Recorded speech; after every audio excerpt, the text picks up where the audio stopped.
Esto es Microtalks, conversaciones con los expertos más allá de la microbiología. Un espacio auspiciado por Biomerío. Conduce la doctora Donna Benadoff. Hola, bienvenidos a nuestro segundo capítulo de Microtalks. Soy la doctora Donna Benadoff y vamos a tener hoy una interesante conversación con dos expertas en microbiología clínica. Vamos a continuar con el tema de bacilos gram negativos, un tema tremendamente apasionante, pero vamos a dar un pequeño giro y vamos a hablar sobre los aspectos relacionados con cómo abordamos los mecanismos de resistencia en ciertos bacilos gram negativos y en bacilos gram negativos no fermentadores, y también cómo nos relacionamos con los clínicos desde el laboratorio en relación a lo que estamos viviendo de un mundo de bacilos gram negativos multiresistentes. Le voy a dar la bienvenida a nuestras dos invitadas. Para no equivocarme, voy a ocupar mi pequeño torpedo. Nos acompaña la doctora María Elvira Simián, que es microbióloga clínica en el laboratorio del Hospital del Salvador, que es un hospital de la región metropolitana de Chile, un hospital con muchas camas y con gran número de camas de intensivo.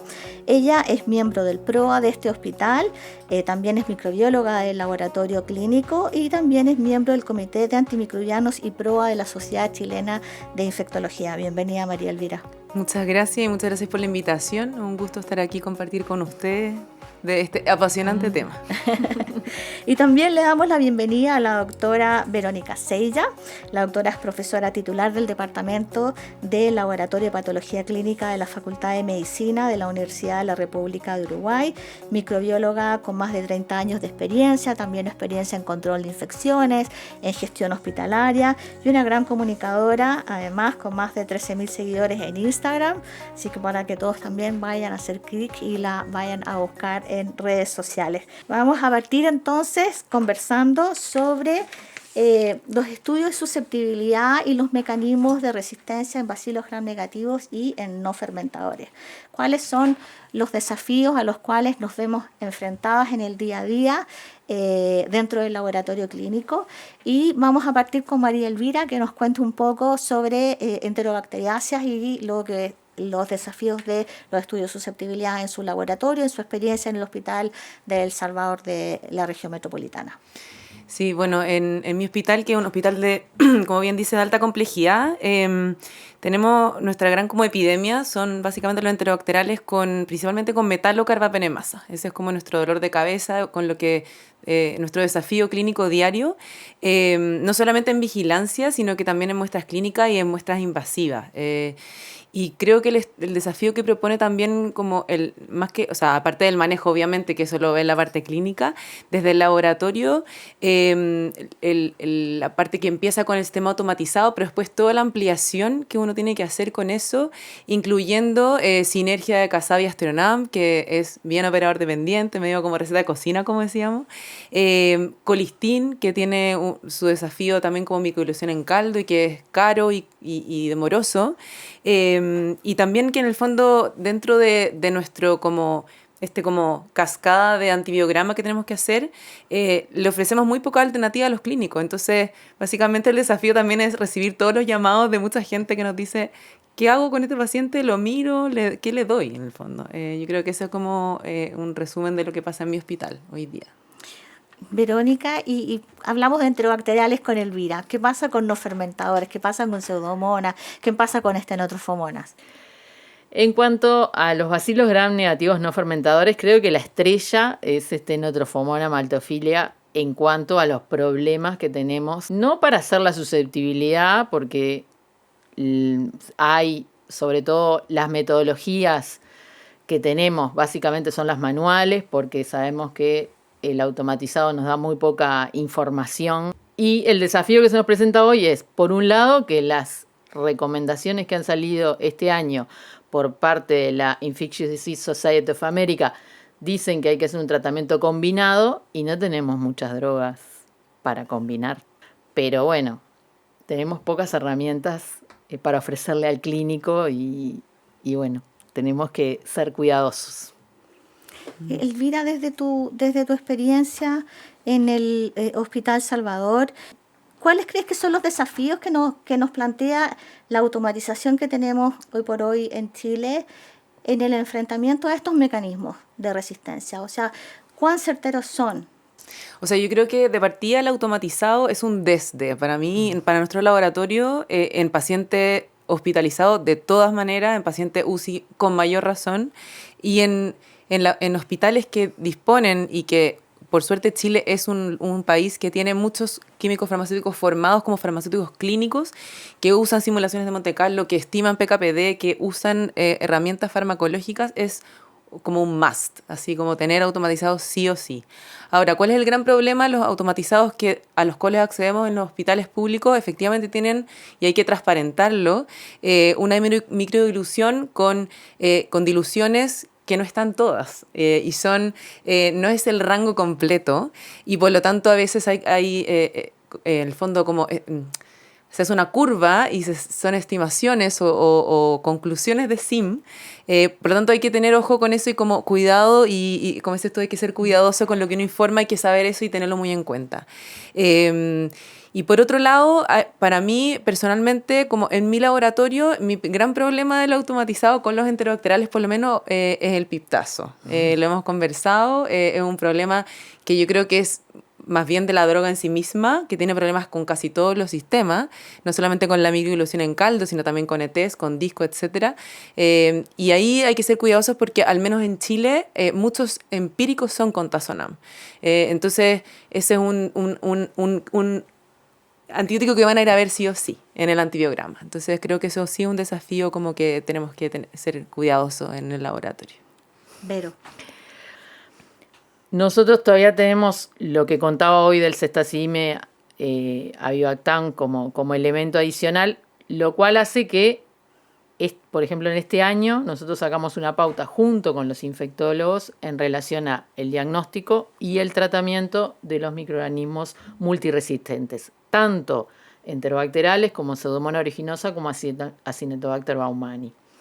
Que eso trae como, bueno, pusimos allí un piso de las cosas que hay que hacer, que hay que ensayar, pero tenemos el desafío de los métodos, ¿no? Que es todo un tema de con qué metodología ensayar ciertas drogas, que a veces el clínico te pide la susceptibilidad a un antibiótico, que vos sabés que el resultado con el método que tú tenés no es el más, entonces terminás haciendo una cantidad de cosas adicionales que generan un trabajo adicional en el laboratorio y que por ahora los gestores del sistema no entienden que cada vez es más complejo el laboratorio de microbiología y cada vez hay que hacer más cosas. O sea, la automatización es maravillosa, pero ahora cada vez hay que hacer más cosas adicionales y cada vez los mecanismos de resistencia más complejos y hace que tengas que hacer una cantidad de cosas manuales o volver a una manualidad que teníamos antes y que requiere manos, recursos humanos formados y que trabajen en ese tema. Y creo que ahí también hay un desafío de cosas que nos ayudan, pero la resistencia que no nos ayuda. Perfecto. Tengo una pregunta para Elvira. Yo sé que en algún minuto tú me comentaste fuera del podcast que te encantan los algoritmos y que has desarrollado muchos algoritmos dentro del laboratorio justamente porque en realidad uno como microbiólogo no es el que está necesariamente en la mesada, sino que en la mesada está el tecnólogo médico, el bioquímico, puede estar incluso un químico farmacéutico, todo depende del país de Latinoamérica donde estemos.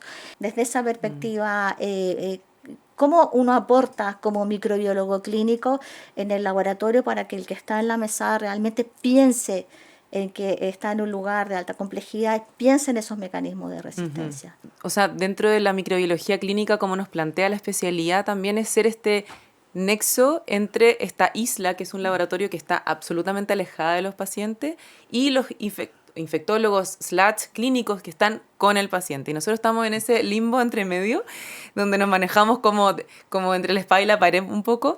Y creo que una de las cosas que uno tiene que cautelar, sí o sí, para mí, es partir con algoritmos. Pero con algoritmos que tienen una letra chica, que dice, también use su criterio. Y de ahí que uno también tiene que incidir, y uno como microbióloga incide también en estar presente también en las escuelas de tecnología médica o de bioquímica o de el que esté profesional en la mesada, digamos, porque esas personas tienen que, por un lado, tener consciente que están viendo una muestra de un paciente que está acostado en alguna parte, por otro lado, que tiene que seguir un algoritmo de un protocolo, ¿cierto? Pero también que cuando ven que hay una cefalosporina sensible y un ble positivo, chuta, quizá no se equivocó el equipo y tengo que hacer otra cosa. Entonces, que quede, o sea, yo siempre digo en mi hospital como que no me quede espacio criterio, porque trato de que en el fondo sea lo más estandarizado y porque también hay un principio de equidad donde a todos los pacientes les tiene que tocar lo mismo. Y no porque esté el tecnólogo 1 o 2 le toque distinto porque a él se le ocurrió y al otro no. Pero también que tenga esta posibilidad de sentir lo que está como discordante y de poder dejarlo a un lado y ser profesional y pensar qué puede haber detrás de eso. Sí. Y Vero, tomando el mismo tema con respecto a los automatizados, que sé que tú eres bien fan de esto, ¿cuál crees que es el rol del sistema experto? No todo el mundo lo usa, por eso te lo planteo. Sí, lamentablemente no todo el mundo lo usa, porque generalmente algo que está, digamos, dentro de la rutina y la susceptibilidad uno la mira y ya o no tiene ningún mecanismo de resistencia y por lo tanto dice, bueno, ya está y lo digamos, lo valido o lo valido como bueno, digamos. Pero para mí es muy importante, sobre todo cuando algo está discordante, como en este caso, de ir a ver, bueno, cómo se está comportando esa cepa, qué mecanismos de resistencia me está indicando el experto, o cómo se me está comportando esta cepa en relación a distintos mecanismos de resistencia, porque eso en algunos automatizados lo podemos ver perfectamente. Dice, bueno, esto es una beta-lactamasa de espectro extendido, esto es un AMC con una beta-lactamasa de espectro extendido, que a veces también uno lo tiene que pensar.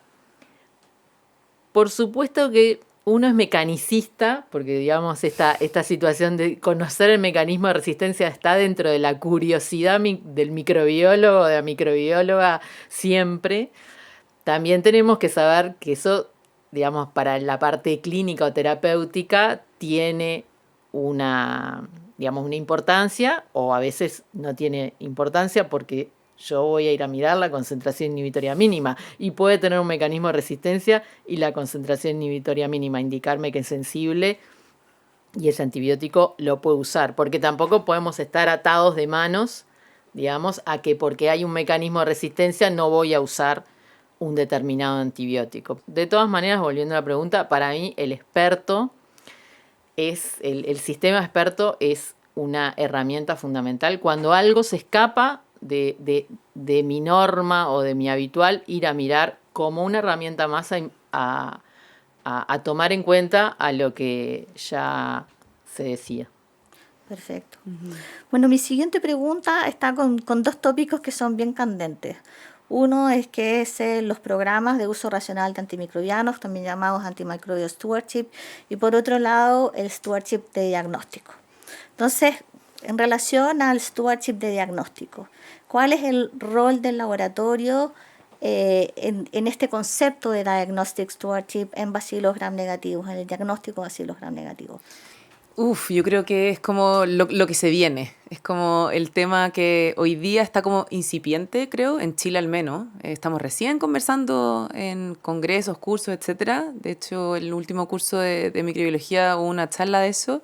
Pero creo que es desde donde tenemos, o sea, ¿cuántos de nuestros microorganismos multiresistentes son infecciones clínicas realmente y cuántos de esos son contaminantes, colonizantes, / todo el resto de los antes? Y yo creo que ahí cobra relevancia el diagnostic stewardship. O sea, ¿qué es lo que estamos testeando? ¿Qué muestra estamos sacando? ¿Qué muestra estamos enviando al laboratorio? ¿Estamos efectivamente testeando o cultivando muestras que son de relevancia clínica.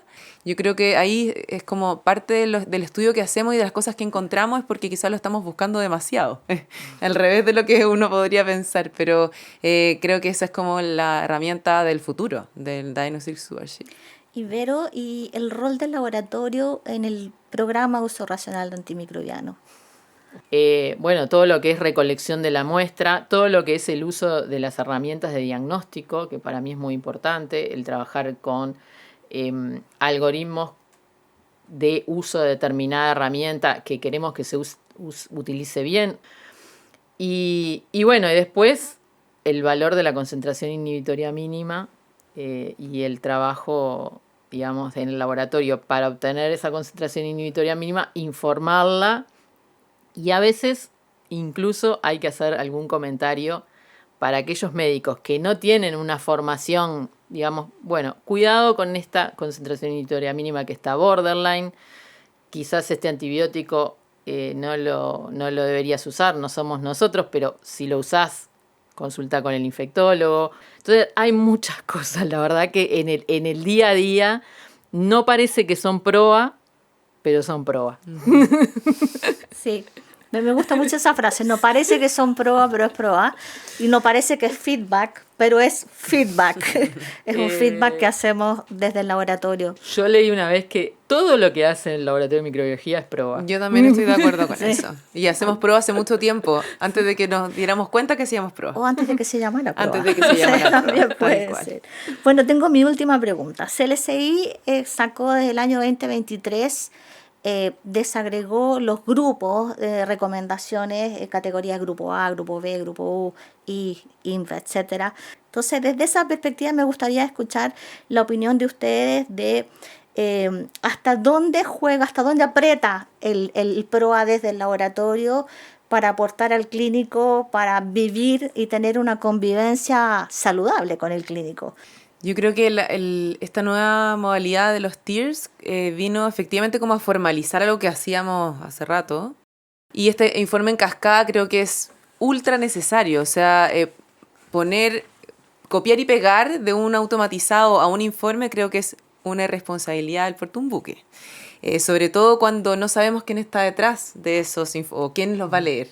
Aunque quisiéramos conocer a todos los pacientes, nosotros, como desde el laboratorio, no los conocemos. Y no conocemos todas las miles de consideraciones que tiene un paciente al ser candidato a recibir una terapia antimicrobiana. Entonces, no sé, nosotros tenemos algoritmos, por ejemplo, que dicen que si tiene solo alternativas terapéuticas, déjelo tal cual. Quizás en ese momento, en esa UCI, con esa señora acostada ahí, esas dos alternativas no son alternativas. Entonces, efectivamente, uno tiene que ser un poco flexible también, y ese creo que es uno de nuestros roles como médicas adentro de un laboratorio que tienen relación con los clínicos, de flexibilizar un poco esto y decir, ok, ¿sabes qué? Entiendo, recibo tu problema y te resuelvo con otra cosa. Y creo que también hay que tener como estas cascadas también customizadas a los distintos niveles de complejidad de los pacientes. En un ambulatorio probablemente voy a informar una cosa mucho más acotada y probablemente en un paciente de UCI voy a ser un poco más laxa y a liberar más cosas porque es un ambiente mucho más complejo. Sí, yo estoy completamente de acuerdo con esto. La verdad que esto del informe cascada vino a formalizar algo que ya hacíamos, no sé, era una cosa que salía naturalmente. Nosotros en el día a día lo que nos pasa es que informamos lo que a nosotros nos parece que tenemos que informar de acuerdo a nuestro criterio y luego, si el clínico quiere, levanta el teléfono, manda un WhatsApp, en este paciente, por favor esto, porque quiero algo que se concentre a nivel óseo o porque este paciente te mandé un tejido, pero como nunca te dije de dónde era, que eso pasa. Yo no puedo interpretar, no somos milagrosos en el y tampoco porque dice, bueno, entra a la historia clínica. En Uruguay nosotros tenemos acceso desde el laboratorio de microbiología a la historia clínica, pero yo les digo, nosotros hacemos estudio microbiológico para todo el hospital. Yo no puedo estar entrando en todas las historias clínicas a ver de dónde sacaste esta muestra. Por favor, o sea, tú me tenés que mandar el dato desde el vamos. Entonces, ahí me parece que a veces pasan cosas y bueno, nos llaman, nos dicen, bueno, a este paciente por tal cosa no le estoy dando este antibiótico, le estoy dando este otro, decime si se lo puedo dar, si es sensible, o ensayame estos antibióticos. Nosotros hay muchas cosas que las ensayamos ya de entrada y luego las dejamos ahí en un stand-by, sabiendo que capaz que nos la van a pedir. Porque tratamos de agilitar en ese sentido. A veces ensayamos cosas por fuera, que no están en el automatizado, pero que, digamos, sabemos que puede ser un pedido a la brevedad. Entonces, las tenemos ahí, cualquier cosa las ensayamos. Pero sí utilizamos mucho el informe en cascada y somos muy restrictivos a la hora de informar lo menos posible con las opciones que a nosotros nos parece que van a hacer de utilidad al paciente. Pero como dice, nunca son pacientes, a veces uno conoce un urocultivo, pero no conoce que es un paciente VIH, que es inmunocomprometido, que además tiene otra cantidad de factores que hace que tengan que usar otro antibiótico que tú no informaste. Bueno, yo creo que bacilos gram negativos, PROA, Diagnostic Stewardship, nos hemos paseado por muchos temas tremendamente relevantes, pero ahora viene el momento de nuestro microtalk, nuestra encuesta microtalk. ¿Bacilos gram negativos o cocos gram positivos? Bacilos por siempre. Por siempre. Vero. Cocos gram positivos. Mira. Mi primer amor. Tu primer amor, muy bien. ¿Beta-lactamasa de espectro extendido o carbapenemasas? No me mires con esos ojos, Vero. Beta-lactamasa de espectro extendido. Yo también beta-lactamasa de espectro extendido. Creo que después de todo este tiempo seguimos hablando de ellas. Sí, siguen vigentes. Sí, bien perfecto. Vigente, sí. ¿Discusión con infectólogo o discusión con intensivista? Depende del tiempo que uno tenga. ¿De la edad o de la experiencia? ¿A qué te refieres? No, del tiempo en hora. Probablemente la discusión con el intensivista va a ser corriendo por el pasillo. ¿Ya? Y la discusión con el infectólogo me va a preguntar hasta de qué color era la colonia. Perfecto. Así que probablemente si tengo mucho tiempo me va a gustar discutir con el infectólogo. Vero. Discusión con intensivista. ¿Vino chileno o asado? Vino chileno de todas maneras. No Siempre. tanto porque es chileno, porque es vino, ¿no? A mí, asado con vino chileno. Pero qué bien. Muy bien. Qué bien. Bueno, les agradezco un montón esta conversación. Me encantó la respuesta del cuestionario rápido. Y obviamente dejarlos a todos invitados para nuestro próximo capítulo Microtalks. Agradecer también a Biomerie por esta iniciativa educativa y darnos la oportunidad de tener estas grandes conversaciones sobre grandes temas en forma distendida. Muchas gracias. Muchas gracias.